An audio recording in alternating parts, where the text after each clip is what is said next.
안녕하세요. 김동섭입니다. 8월 30일 아침 시황 하도록 하겠습니다. 오늘 새벽에 끝난 미국 시장은 하락 마감했습니다. 장 초반에는 다우는 플러스권이었고요. 나스닥은 약보합까지 올리는 그런 상황이었습니다. 그렇지만 결국에서는 하락 마감하고 말았습니다. 미국 시장은 특별한 재료나 지표는 없었습니다. 지난주에 진행됐던 잭슨홀 미팅의 여진이 오늘도 있었다라고 보시면 되는데요. 잭슨홀 미팅의 여진은 제롬 파월의 발언에 아주 큰 영향을 받았죠. 제롬 파월이 연준 의장으로서 항상 시장 친화적인 발언을 했었는데 이번에는 왜 갑자기 매파적 발언으로 바뀌었는지 좀 이해가 되지 않습니다. 그의 발언은 투자 심리를 상당히 좀 흔들었다고 보고 있고요. 그 내용을 보면 성장을 희생하더라도 높은 수준의 금리를 유지하겠다 이런 표현도 있죠. 또 가계와 기업이 고통을 받을 수도 있다. 결론적으로 말하면 금리 인상 기조를 유지하겠다 뭐 이 얘기죠. 사실 인플레이션이 9.1까지 가고 8.5로 내려왔어요. 근데 중요한 건 뭐냐면 8은 엄청나게 높은 거라는 거죠. 여전히 1970년도에도 10% 정도가 됐었죠. 그 당시에는 10%가 됐었는데 금리를 지금처럼 올리지 않았습니다. 한 번 3% 4%씩 올렸습니다. 그래가지고 잡았습니다. 근데 지금은 0.5, 0.75, 0.5 이런 식으로 올려가지고는 제가 볼 때는 거의 못 잡는다고 봅니다.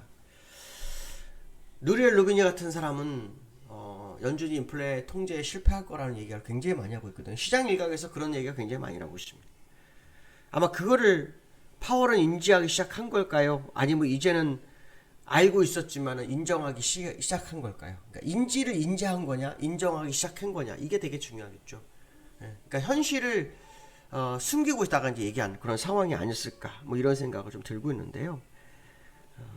어쨌든 분명한 것은 뭐냐면 연준이 긴축 기조를 강력하게 끌고 가겠다는 의지를 피력한 것은 사실이다라는 거고요. 중요한 것은 인플레이션이 얼마나 빨리 내려올 거냐에 대한 싸움인데요. 사실은 이번에 인플레이션 트리거가 된 것 중에 하나는 우크라이나 러시아의 지정학적 리스크였거든요.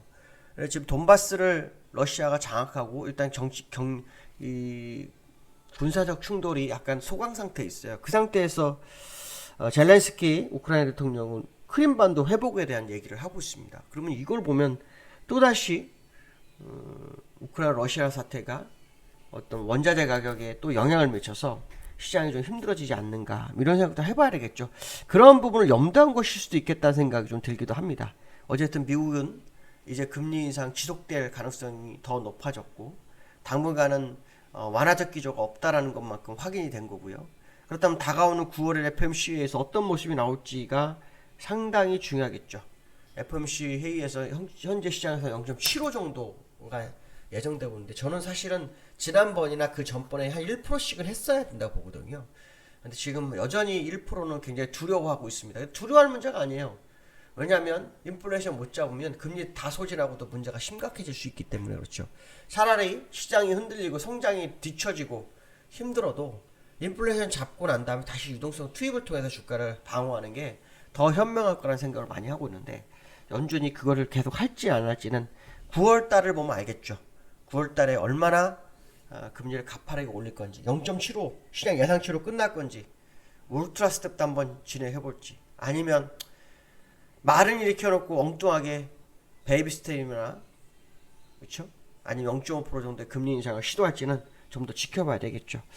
제롬 파월을 발언 후에 미국 시장은 공매도가 좀 많이 좀 진행이 되고 있다 합니다. 그리고 단타도 굉장히 많이 이루어지고 있다고 하고 있네요. 그 얘기는 시장이 그만큼 많이 불안해졌다는 얘기겠죠. 그 영향력이 이제 국내장에도 올 수 있는데요. 사실은 미국의 금리를 이렇게 가파르게 오르게 되면 우리나라는 미국과 금리 차가 굉장히 커집니다. 9월 달이 되면 0.75 정도 벌어지게 되는데요. 이번 금통에서 올리지 못한 금리를 0.25%밖에 못 올리는 게 좀 천추한으로 남을 수도 있지 않을까 그 생각이 많이 드는데요.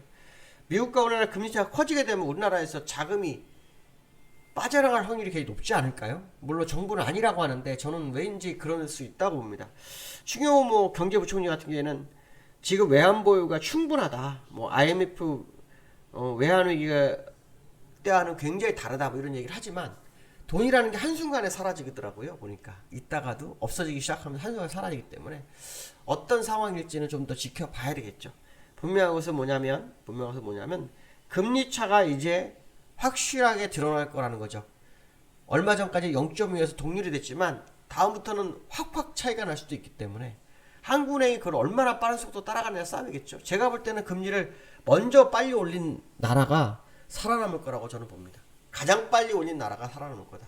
물론 뭐 후진국은 모르겠지만 선진국 대열에 들어가고 있는 나라들은 빨리 금리를 올려서 인플레이션을 빨리 잡는 나라가 최후의 승자가 될 거라고 봅니다. 개인적 생각으로 그러는데 우리나라 한국은행이 최후의 승자로 남았으면 좋겠는데 라는 생각도 듭니다. 자, 기술적 상태를 한번 보면요. 미국 시장은 다우가 0.57%, 나스닥이 1% 정도 빠졌습니다. 어저께 국내장이 끝날 때 나스닥 지수가 마이너스 1.3% 정도였거든요. 그래서 한 0.3% 정도를 낙폭을 축소하고 끝났는데요. 사실 어저께 국내장은 원달러가 역외 환율보다도 7원이 더 올랐는데 시장의 반영이 거의 없었습니다. 시장 반영이 거의 없다면 덜했습니다. 그렇기 때문에 아마 시장에서 하락 준비가 안 된 걸 수도 있겠다는 생각이 많이 드는데요. 일단 역외환율은 소폭 올랐어요. 그게 시장에 반영되면서 시작했지만 실제로 환율이 얼마나 시장에 반영하는지 봐야 되지 않을까 뭐 이런 생각을 한번 해봐야 될 것 같습니다. 그래서 일단 나스닥이 조금 소폭을 줄이고 끝나는데 이 모습이 오늘 시장을 어떤 식으로 이끌어가는지를 좀 봐야 되겠죠. 지금 보시면 다우 차트 보시면은 일단 월봉상으로 몸통이 커졌죠. 이제 이틀이 남았는데 이틀 동안 얼마나 몸통을 키우는지 한번 보셔야 될 것 같고요. 나스닥도 역시 마찬가지로 몸통이 살짝 커졌는데요. 몸통이 얼마나 커지는지 저는 이 양봉을 다 메울 거라고 생각했었는데 생각지 않게 양봉으로 나왔다가 지금 영망치형으로 돼가고 있거든요. 그래서 전월 양봉을 얼마나 먹어주는지 한번 확인해보는 상황이 돼야 되겠다 말씀드리고 싶고요. 그 다음에 원달러가 1350원 어제 돌파됐죠. 여기에서는 한 3원 내려왔더라고요. 3원 정도 원달러가 3원 정도 내려왔는데 이 원달러가 사실 어저께 여기에서는 1342원이었어요. 네, 그거보다 8원이 더 오른 거죠. 그런데도 불구하고 주가는 2%밖에 안 빠졌어요. 미국이 3% 빠졌는데 미국이 오늘까지 4% 빠졌으니까 우리나라 사실 오늘 2% 더 빠져도 할 말이 없는 거거든요. 근데 중요한 건 뭐냐면 이 원달러가 13년 4개월 만에 이 1350원까지 올랐다는 거예요. 13년 4개월 만에. 시장에서는 1400원을 일단 열었죠. 1400 열은 상태예요. 근데 1400원이 끝이냐 이게 또 중요하죠. 1400원까지 가는 게 중요한 게 아니라 거기서 끝이냐 아니냐가 되게 중요하죠. 저는 1400원이 끝이 아니라고 보거든요. 조금 더 남아 있습니다. 기술적으로는 아직도 목표치가 좀 상당히 남아있는 상태이기 때문에 거기까지 어떤 식으로 흘러가는지를 좀 확인해야 되겠죠. 어쨌든 중요한 건 뭐냐면 원달러가 이렇게 올랐는데 사실 주가가 많이 반영 안 했어요. 왜냐면 코로나 때도 주가가 1400 갔을 때 원달러는 1290원이었습니다. 그러니까 지금 그것보다도 지금 얼마가 더 오른 거죠? 60원이 더 오른 상태죠. 그러니까 지금 주가가 너무 맞지 않죠. 저는 언젠가 환율과 주가가 수렴할 거라고 보는데 아직 수렴이 안 되고 있는 상황인데 결국 수렴할 거라고 봅니다. 그 수렴 상황이 어떤 식으로 진행될지는 좀 더 두고 봐야 되지 않을까 뭐 말씀드리고 싶고요. 그 다음 세 번째 코스피가 2400 지지력 테스트. 이게 무슨 말이냐면요. 어저께 코스피가요 2420인가요? 아마 끝났을 거예요. 제가 기억으로. 코스피가 어저께 2426에 끝났거든요. 코스피가 2426에 끝나는데요. 이게 이제 그 2400 테스트가 오늘 이루어질지 물론 역에 미니 선물이 좀 올랐기 때문에 역연히 소폭 내리고 미니 선물이 올랐기 때문에 오늘 주가가 상승 출발하겠지만 왠지 2400 테스트 가능성을 한번 열어두고 봐야 되지 않을까 생각이 많이 들거든요. 그래서 오늘 2400 테스트가 이루어지는지 한번 봐야 되겠죠. 만약에 어저께 누군가 대응을 못한 하루라서 방어한 하루였다면 그 가능성 한번 있지 않을까 생각도 한번 들긴 합니다. 그래서 어떤 식으로 시장 방향이 움직일지는 오늘 하루를 좀 보시는 게 좋지 않을까 이런 생각이 듭니다. 자, 오늘 여기까지 하겠습니다. 감사합니다. 특히 그 삼성전자 흐름을 꼭 지켜보시기 바라겠습니다. 감사합니다.